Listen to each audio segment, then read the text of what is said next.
Primer teorema de traslación.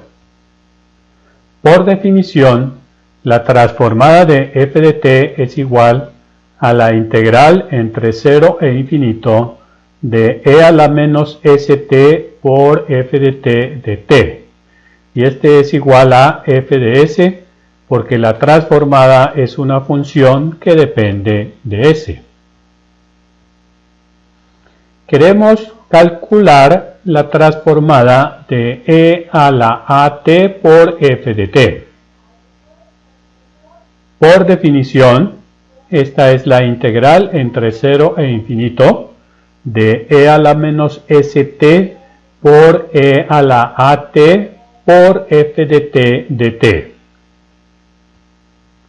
Aplicando propiedad de los exponentes, se tiene la integral entre 0 e infinito de e a la menos s menos a por t, por f de t de t.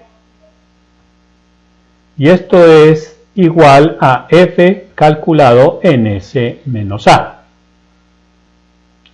Entonces el teorema de traslación nos dice que la transformada de e a la at por f de t es igual a f de s menos a. Es la función f trasladada.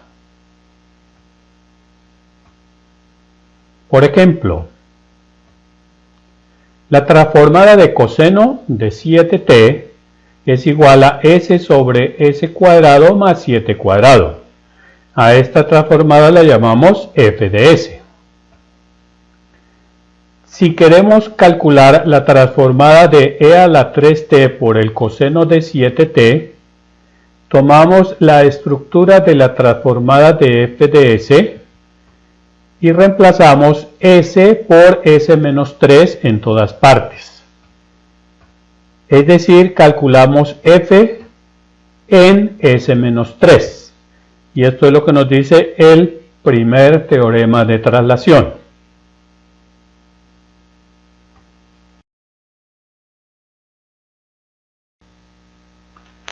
Inversa del primer teorema de traslación.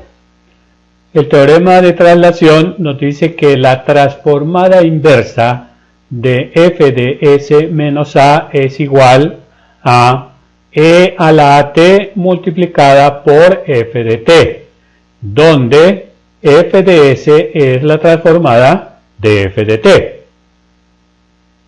Veamos un ejemplo.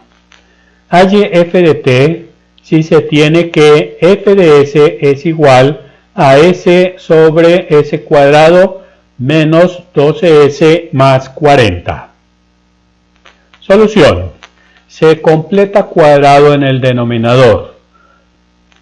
Entonces lo primero que se hace es escribir 40 como 36 más 4, ya que los tres primeros términos s cuadrado menos 12s más 36 son un cuadrado perfecto. Observe que la mitad de 12 es 6 y 6 elevado al cuadrado da 36.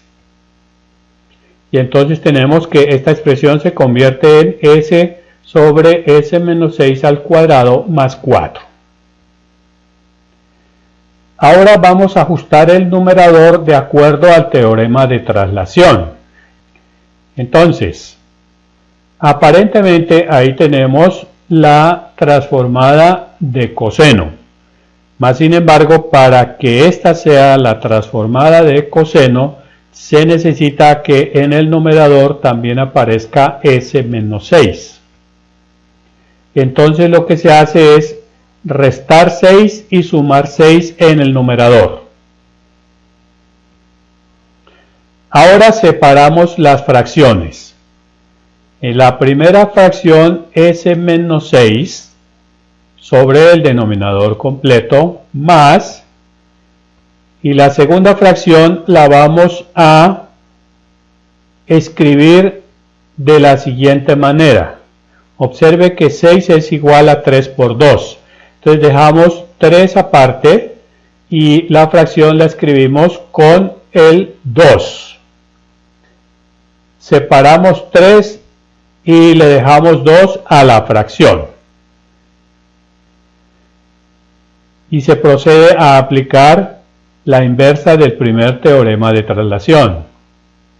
Entonces, la traslación inversa de f de s va a ser igual a la transformada de s-6 sobre s-6 al cuadrado más 4, más 3 por la transformada inversa de 2 sobre s-6 al cuadrado más 4. Observe que se ha aplicado la linealidad de la transformada, por eso el 3 queda fuera de la transformada. Ahora, la transformada inversa de f de s pues es f de t. La transformada inversa de s-6 sobre s-6 al cuadrado más 4, como hay una traslación, la transformada inversa tiene e a la 6t multiplicando a coseno de 2t, que es a quien corresponde la estructura de f de s en este sitio, más 3, y ahora tenemos que la estructura corresponde al seno de 2t, pero como hay traslación, aparece e a la 6t, que es el factor de traslación, multiplicada por el seno de 2t. Y esta es la forma como se aplica la transformada inversa para el primer teorema de traslación.